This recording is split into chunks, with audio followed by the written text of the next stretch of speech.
the Eldrazi Tron deck that we see mostly in this format is that you get to play good mana acceleration like Noble Hierarch. You also get to play good card selection like Once Upon a Time and Ancient Stirrings. And when Chalice of the Void is weaker in the format, I think playing those cards is a bit better. I'm not a huge fan of Eldrazi Tron at the moment, personally. Open competitors. Saw Noble Hierarch get bolted on Barich's side. Replaces that with a Strangleroot Geist and a Birds of Paradise. Thomas now has 2 Noble Hierarchs, which he will use to cast a turn 3 Reality Smasher, smashing for 7. Barich at 14, Thomas at 16. So we go back to Barich. Now, the Reality Smasher coming in with those Exalted triggers means that the clock here for Thomas is pretty good, but Barich here with the marquee card of the deck, Yawgmoth, Thran Physician, and while Barich doesn't have the actual combo kill yet, she can find it pretty quickly here. A Young Wolf off the top will allow her to just draw a million cards. Well, about 11, as Yawgmoth does cost a life to activate. That's true, that's true. But as you see, we're actually seeing like the quote-unquote like normal interaction of Yawgmoth, where it just eats up a bunch of Birds of Paradise and such. Very similar to the the old Phyrexian Plague Lord. Yeah. The Rock and his millions of fans. Yes, yes, yes. Yeah, Yawgmoth goes to work on those Hierarchs, and when you have an Undying creature, in this case a Strangleroot Geist, and just some other creature to sacrifice to Yawgmoth, you bring your Geist back with its Undying counter, use your other creature to get rid of that, put the -1/-1 counter on it, bring it back, so all your cards can kind of replace themselves that way. See a Thought-Knot Seer for Thomas. Take a look at that hand that was gassed up by the Yawgmoth. Get an Eldritch Evolution out of there. The Barich left with a Chord of Calling, and is casting a Wall of Roots. Pretty tough spot for Barich. She can go get another Undying creature, but she can only draw 5 cards, because Yawgmoth does lose your life every time you do the activated ability.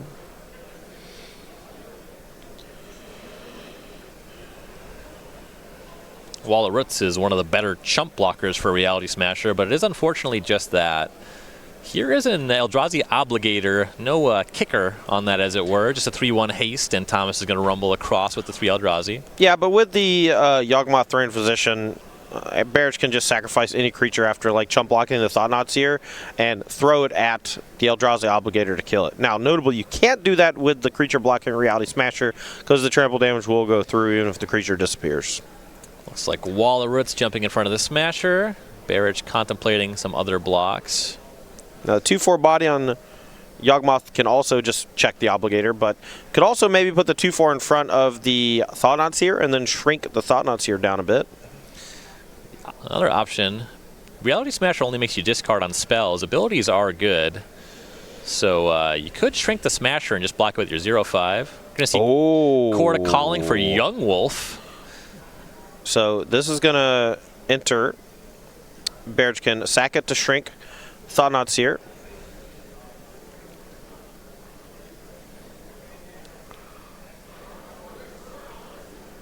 Okay. Creatures trade. Reality Smasher tramples for... Oh, we're proliferating! Yep. Oh, that's so good. Barich doesn't even end up losing the Strangleroot Geist because the Thought-Knot Seer is only a 2/2. All right, so there's a shrink on the Thought-Knot Seer. Yawgmoth proliferated that, and also agree these Undying creatures. So the Smasher is going to trample over for 1. But Lightning Bolt finishes off Yawgmoth. That's important for Thomas. Yeah, that's post-combat, and Barich does gain a life off the Grove of the Burn Willows, or should have.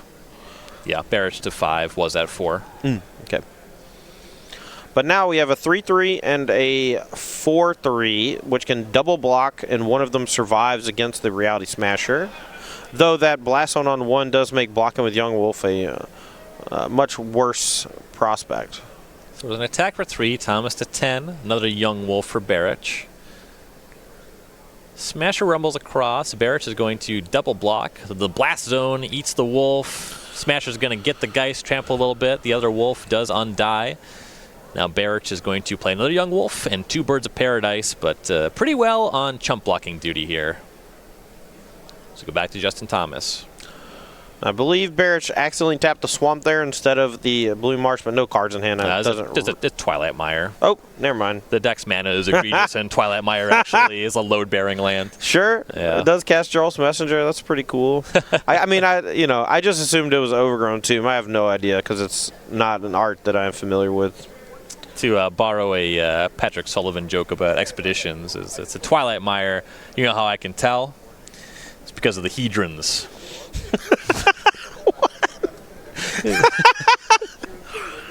Okay.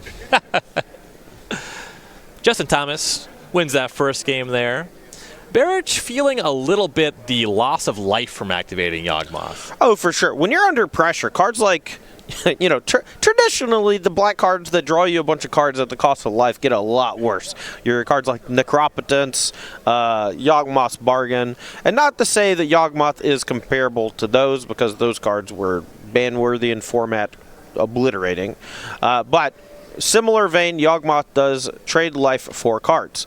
Now, if Barich starts at a high enough life total, can occasionally draw enough cards to find all the combo pieces she needs to close the game that turn.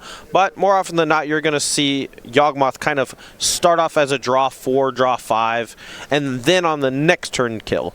And that's basically just a result of not having enough free mana that you occasionally see in the format. Instead, going for a more solid mid-range build. Over the years, we have seen, I've covered so many green Kitchen Finks combos. Yeah. And I'm so used to that play pattern of Kitchen Finks is, this honest card. Even if you end up in this beatdown game, you're at like 24 and you buy a lot of time. And this is just the opposite. This is a race before you actually deplete your own life total. Right. Now, I think there's some argument to maybe hybridizing the Yawgmoth deck with something like the Kitchen Finks Malira deck, because if you have like Malira or one of the creatures that puts a counter back on Kitchen Finks, the Kitchen Finks and the Yawgmoth, that just gains infinite life because it's a sacrifice outlet, right? You just have to target the same creature a million times or whatever with the Thran ability.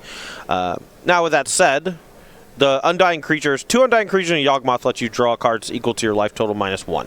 And that's a very powerful effect. And when you start adding stuff like Kitchen Finks into the mix, it doesn't really mesh with the rest of the archetype. But I do believe that there's potential to find some middle ground. So I was about to call attention to the fact that there's a Cavalier of Dusk in Modern, but that's going to be forgiven because Thought-Knot Seer actually takes it. Well, it's clearly very good because it just got taken by a Thought-Knot Seer. Players shaping up with some Once Upon a Times. There's a Stranglegeist and a Jarl's Messenger from Barich. Thomas was Hierarch into Thought-Knot Seer pretty quickly after Eldrazi Temple, and is going to Ancient Stirrings into another Thought-Knot Seer. Has a land, going to deploy that. Now takes Chord of Calling from Barich's hand and attacks for 5. Barich to 15.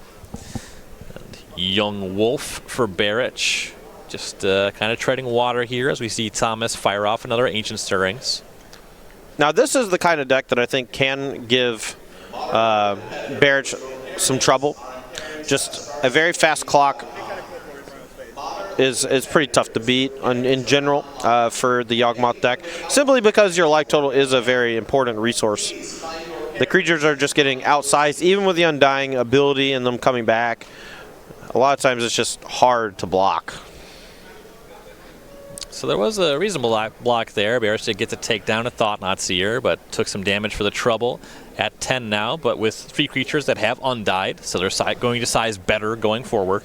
Right, they're going to size better, but now they don't have the ability to recur. So they're just going to be normal trading in combat. Relevantly, even after undying, they all died a lightning bolt. That's just good design, if you ask me. 2 bolts kills all of them. Magic needs more creatures that die to lightning bolt. Yeah, more Planeswalkers that die to Fry also. I'd settle for Planeswalkers that die to lightning bolt. And so the big attack from Barich, and then a Barich just went hard in the paint. Wow! But Eldrazi Obligator going to clean that up from Justin Thomas. I don't know if Barich had